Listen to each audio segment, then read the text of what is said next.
20th, 2025. We're here at the Homeless Memorial Vigil. Would you like to say your name? Yes, my name is Reginald Black. I'm Samantha, and I'll be interviewing you. Is there someone you would like to remember today? Um, there's someone I would like to remember. Um,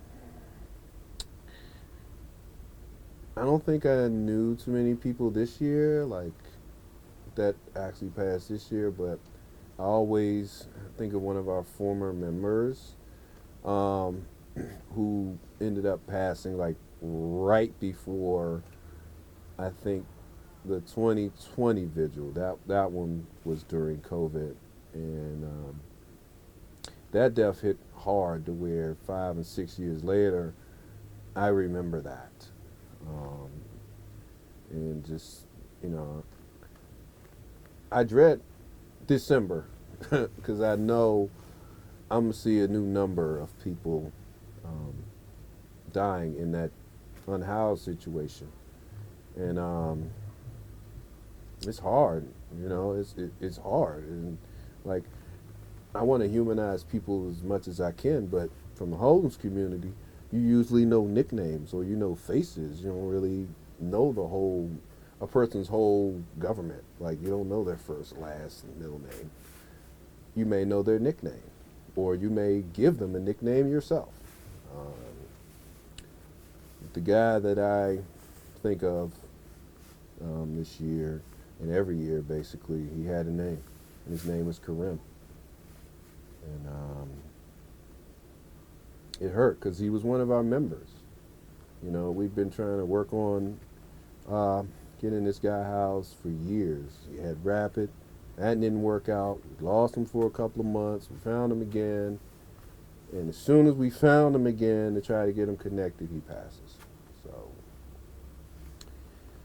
I just think about everyone that passes away since that incident as him, a person that's been working very hard to um, better their situation and somehow not reaching the finish line. And it may be for a myriad of reasons, but I think the most important one is they didn't have anywhere to live. And that basically is the catalyst of them passing. It contributes to their mental state. It contributes to, people falling into substance use. It contributes to their health declining. Um, and there's research out that talks about the health age of unhoused people and it being like 10 to 20 years older than what your numeric age is. And you have an aging homeless population, which at that point was about 52. So now you're talking about people who are close to 60 with a health age of 80. Like, those people need housing, and they need it immediately. Like, health wise, they're approaching, 90 and 100 years old. That's really the twilight of people's lives. When they numerically reach 99, 100, you know, that's when you start thinking about, okay, hey, it's coming close to that time, and what's going to happen? Somebody that's 40, 50, 60 having to think about that is, it's heart-wrenching, really.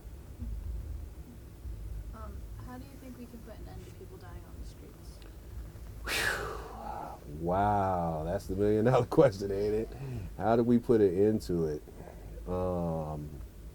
First, we have to make sure we take care of the issue at hand, is that people need housing supports. They need to be able to have somewhere to live. And we have to have a focus on African Americans, especially in DC. Like, we are smaller in population, around 41%, but we account for 80-something percent, almost 90% of the homeless community, which means we're 80 and 90% of the deaths. So we have to have a specific housing focus, and we need to focus it towards people of color, especially black folks, African Americans, yes.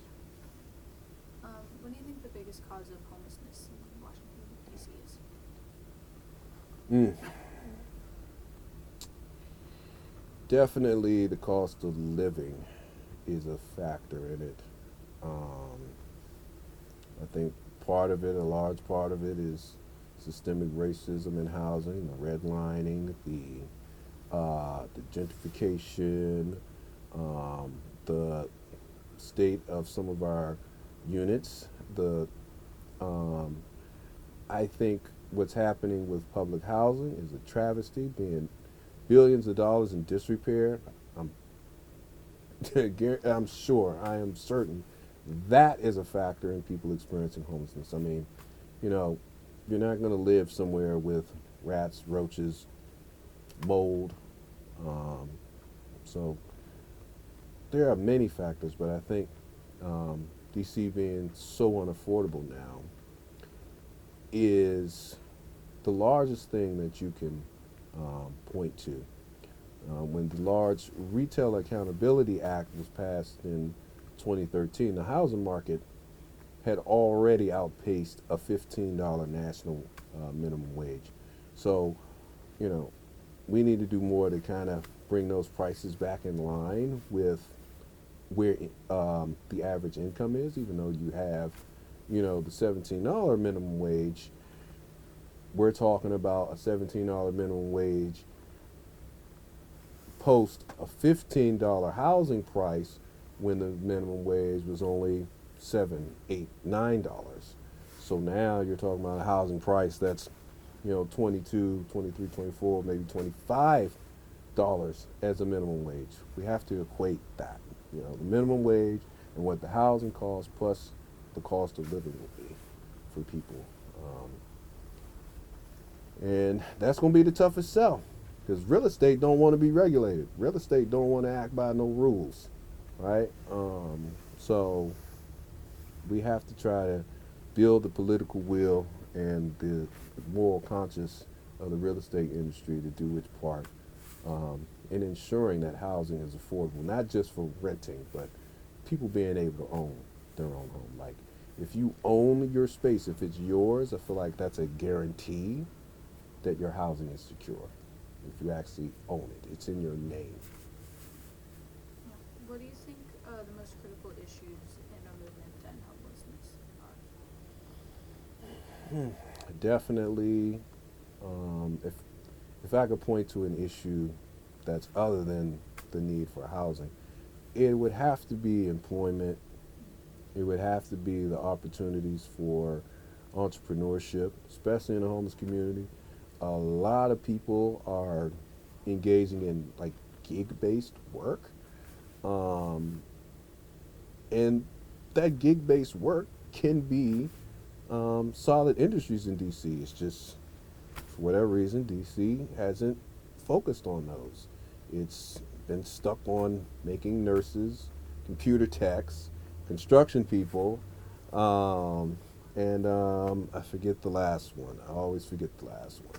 But limiting people to those jobs doesn't really help, because not everyone wants to do that. People want to do other things. People want to explore some of their hobbies as careers. People want to explore different interests. And we need to focus on all of our labor sectors instead of just driving people to the Workforce Innovation Opportunity Act positions, which are only 5 of them. So, you know, we need to make sure that people have the opportunity to work at, you know, a living wage, not just a minimum wage. Like, you got to be able to thrive off of the income that you make.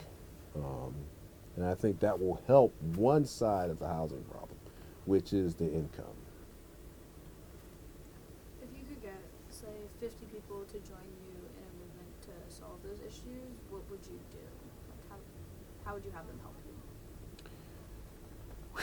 you? There are so many ways. It depends on who those people are. Like, if they're like allied people, people that may not have the lived experience, definitely we want them down to council during performance and budget oversight. Definitely when we do events like this, we want them, visible. We want them to, talk to their neighbors, talk to their families, talk to their friends about um, joining the movement and increasing the numbers. There are a lot of people out there that um, are at risk of homelessness, and there are thousands of homeless people across the country. Like, if 50 people were to join a movement like that, and each person were able to reach 5 other people, then we got over 100 people. So, most important thing people can do is raise awareness and keep this issue in the forefront. Make sure that people know that this is a problem that needs to be solved.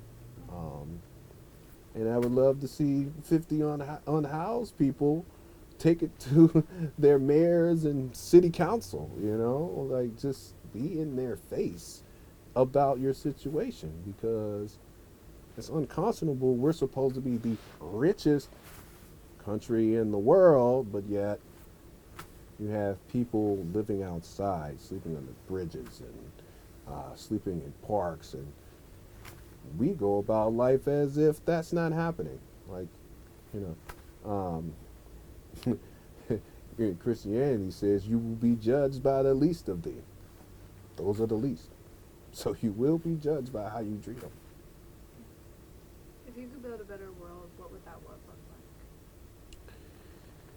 like? Whew. A better world. Talk about a large question. There are so many things in this current world I would change. I would want a world where there was more compassion. I think if people were more compassionate, it would build opportunities for friendship and fellowship. I think better support networks would appear if people really leaned in to being compassionate about someone else. That's something I would love to see. I would love to see people loving each other.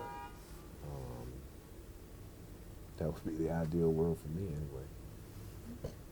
Thank you. Do you have a last message you want to leave us with?